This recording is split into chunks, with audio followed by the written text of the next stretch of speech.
Let me tell you, you need to respect Milima. Don't deny Milima because of one person. And let me tell you, this is the first time. There's a day you told me, Uhuru Muigai Kenyatta, you are my friend. You told me one day in the Karen, Uhuru Muigai Kenyatta amemaliza karia ya vijana wachanga wale walikuwa kwa siasa. You told me that.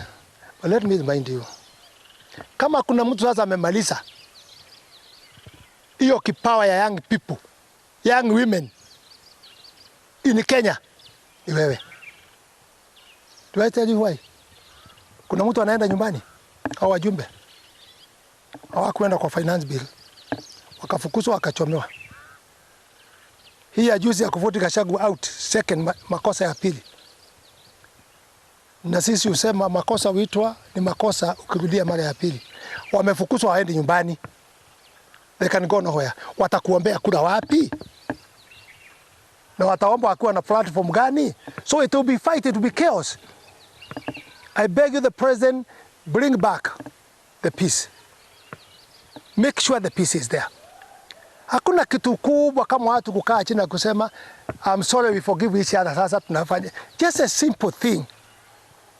Mungegoja muende mpaka 2027 muachane kwa njia mzuri, kila mtu aende pande yake. But this thing now is cramping mambo ya sympathy vote, as we did when Uhuru was fighting with you. We did a lot of sympathy vote and we want you inside. Sasa naona kila pahali ukienda, hata mikutano, people are just looking at you like this. My president, you need to think twice and don't follow the blockers. Come out as you did yourself.